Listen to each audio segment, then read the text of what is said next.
También conocidos como alimentos recombinantes, son básicamente alimentos que son modificados genéticamente cuando se les introducen nuevos genes en células animales o vegetales. De esta manera se le modifican e incluso se le suprime su propio gen. Esto hace que básicamente todo su aspecto cambie. Crecen en tamaño, tienen un mejor color e incluso a veces se les cambia el sabor. Muchos avances en la biotecnología han permitido que esto sea posible, ya que es una herramienta nueva que permite agilizar y canalizar la transferencia de genes de manera que no sea al azar, sino altamente específica.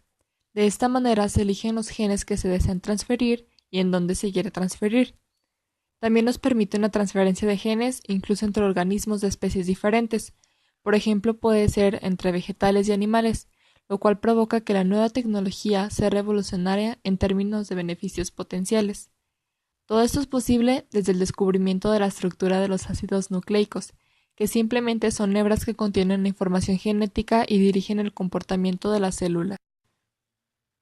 El procedimiento que se utiliza sería algo muy parecido a cortar y pegar fragmentos de genes de un organismo a otro.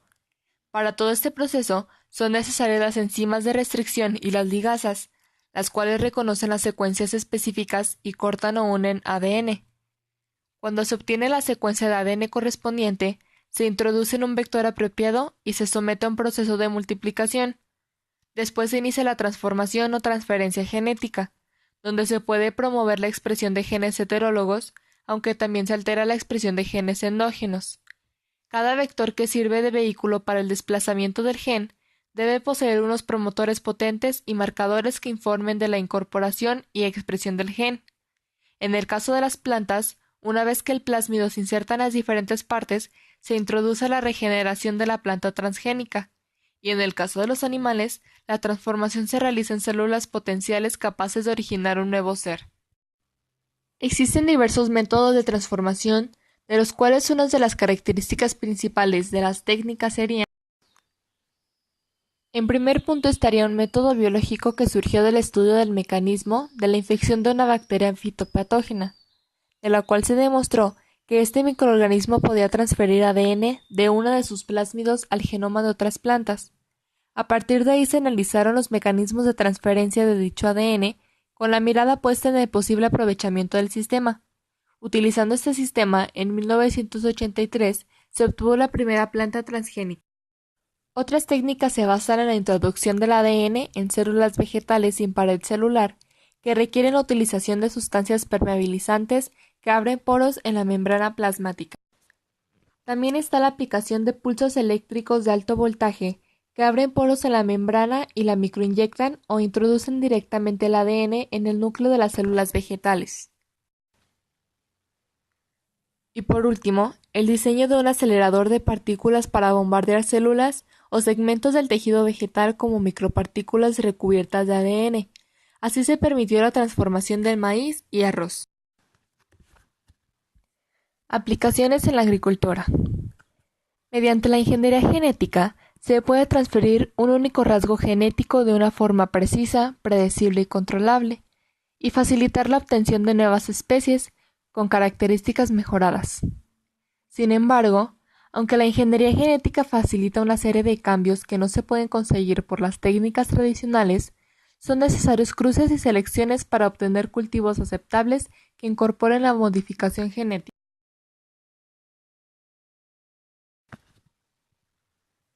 Los beneficios en la modificación genética de los cultivos van desde la mejora de propiedades tecnológicas, la mayor resistencia a plagas, mayor tolerancia de herbicidas y modificación de las propiedades nutricionales.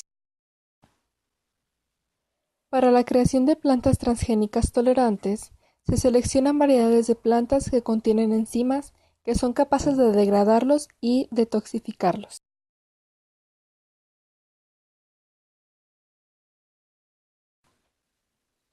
Este compuesto es efectivo a dosis bajas, no es tóxico para los animales y se degrada rápidamente. Esta mayor tolerancia se traduce en un incremento del rendimiento, ya que se facilita la erradicación de malas hierbas que compiten con los cultivos. Las especies transgénicas pueden ser resistentes a virus, que son los agentes fitopatógenos más devastadores, ya que no hay ninguna medida de control efectiva. Se trata de impedir su replicación dentro de la célula infectada y su posterior diseminación. También se han logrado plantas transgénicas de calabaza, que al expresar el gen de la cubierta proteica del virus, del mosaico del pepino, de la sandía o de la calabaza, se tornaron resistentes a los 3 agentes infecciosos.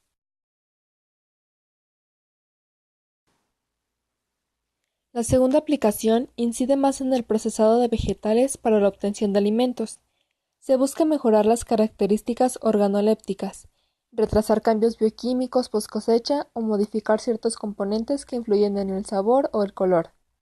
Estos productos resisten también mejor las temperaturas de refrigeración a las que pueden ser sometidas durante los procesos de transporte o almacenamiento. Al disminuir el nivel de estas enzimas, se reduce la proporción de pectina hidrolizada y por tanto se evita una excesiva maduración y se mejora la viscosidad de la pulpa de los vegetales. La tercera de las aplicaciones consiste en la modificación de las características nutricionales. Por ejemplo, se puede aumentar el valor biológico de las proteínas de cereales o legumbres o modificar el perfil lipídico de las semillas oleaginosas. Así se están obteniendo semillas de oleaginosas con perfiles lipídicos ajustados a las recomendaciones nutricionales o a los requerimientos de la industria alimentaria. Hay aceites con perfiles lipídicos modificados. Por ejemplo, está el aceite de canola, parecido a la colza. Se introdujo el gen de laurel que codifica una enzima implicada en el proceso de síntesis del ácido láurico. La elevada proporción de ácido láurico que presenta el nuevo aceite la hace adecuada a las diversas aplicaciones en la industria alimentaria, como la elaboración de dulces, galletas, entre otros. También en el maíz se están modificando secuencias de ADN para incluir fragmentos de los genes requeridos para la síntesis de lisina. Los trabajos de investigación para obtener variedades de hortalizas y frutas que presenten concentraciones elevadas de vitaminas, antioxidantes y de otros microcomponentes de interés nutricional están generando resultados prometedores. La aplicación de la biotecnología en la industria alimentaria. También se podría conocer como la biotecnología aplicada al proceso de los alimentos, de la cual consisten los alimentos fermentados, los aditivos alimentarios y los alimentos más saludables. Los alimentos fermentados son aquellos que llegan al consumo humano tras sufrir determinados procesos de fermentación mediante microorganismos y enzimas. La importancia alimentaria y tecnológica es enorme, ya que existen en el mundo más de 3.000 de estos productos. Los ejemplos serían el pan, el queso, el yogur, los embutidos, los pescados, vino, cerveza y hasta café, té y cacao. Se dispone de una levadura de panadería aprobada y comercializada con mayor capacidad fermentadora, que permite acortar el tiempo de fermentación. El microorganismo se produce haciéndolo proliferar sobre melazas. La levadura utiliza mal este último azúcar, degradándolo parcialmente, y además produciendo meleviosa. Otro ejemplo sería la eliminación de un compuesto volátil de la cerveza. Normalmente exige un tiempo de permanencia de la cerveza una vez fermentada de 2 a 6 semanas. El último ejemplo será las bacterias lácticas en la obtención de quesos, yogures y leches fermentadas, mantequillas, entre otros. Son objetos de diversas manipulaciones genéticas. La obtención de bacterias lácticas que portan ADN recombinante que les permiten defenderse de otros microorganismos. Aditivos alimentarios. Es el proceso de alimentos que implica la utilización de múltiples aditivos, tanto organolépticos como nutricionales. Los ejemplos serían los conservantes, colorantes, aromatizantes, endulcorantes, espesantes, enzimas, vitaminas, aminoácidos, proteínas, entre otras. Un ejemplo sería la utilización de diversos aminoácidos en la industria alimentaria, como el glutamato para la intensificación del sabor, lisina, cisteína y metionina con finalidad nutricional humana, o la fenilalanina con destino nutricional animal. Un segundo ejemplo serían las gomas como espesantes y emulsionantes, que tienen también valor nutricional como fibra alimentaria. Un ejemplo de modificación genética está en la obtención de una levadura transgénica a la que se le ha insertado un gen de una A-galactosidasa.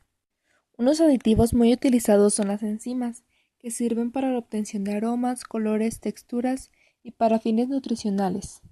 Las enzimas cuyos genes se clonan y transfieren pueden ser de origen animal, vegetal o proceder de diversos microorganismos. Alimentos más saludables.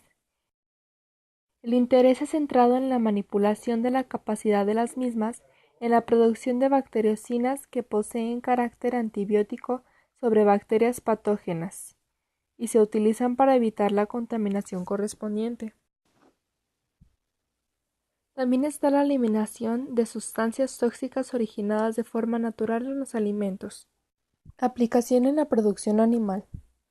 En este campo, los avances se realizan de una forma más lenta que en la agricultura o la industria alimentaria, ya que en los animales la mayoría de los rasgos son controlados por varios genes, que además interactúan entre sí. Por tanto, no es fácil modificar un rasgo alterando un solo gen. Aquí, los cambios en los animales implican mayores repercusiones éticas y sociales que las modificaciones de las especies vegetales o microorganismos, además de la dificultad de la técnica, ya que hay que realizar la incorporación del nuevo gen a células germinales o multipotenciales capaces de dar lugar a las diversidades de tejidos y órganos que constituyen un organismo animal. Existen las variedades de cerdo o cordero para que tengan mayor masa muscular en decímetro de la masa grasa, peces de mayor tamaño que el natural que llevan incorporados genes modificadores del crecimiento, pollos transgénicos que porten genes cuya expresión confiere resistencia a determinadas enfermedades o parásitos. Estudios experimentales han permitido obtener vacas transgénicas que producen leches con niveles de caseína modificados, mejorando las propiedades de procesado, o leche pobre de betaglobulina, con una reducción importante del potencial alergénico de este alimento. También existen consecuencias negativas respecto a las modificaciones genéticas de vegetales como de animales. En cuanto a los riesgos medioambientales y sociales, hay que tener en cuenta que el riesgo biológico más importante es la llamada fuga de genes, que depende de la especie vegetal y del gen transferido. La contaminación biológica es difícil de medir y tiene mayor importancia en relación con genes selectivos como la resistencia a herbicidas. Puede llevarse a cabo de tres maneras: a través de la persistencia vegetal en suelos de semillas o restos de plantas transgénicas que pueden quedar en el campo tras la cosecha, o incluso ser transportadas a largas distancias; a través del polen de plantas transgénicas que puede fertilizar a otras que no lo sean. Este proceso depende de la compatibilidad reproductora entre dichas plantas. Otros riesgos potenciales estarían en relación con la reproducción de la biodiversidad silvestre, de la biodiversidad agropecuaria, la contaminación de suelos o acuíferos a través de bacterias MG que expresen ciertas sustancias tóxicas.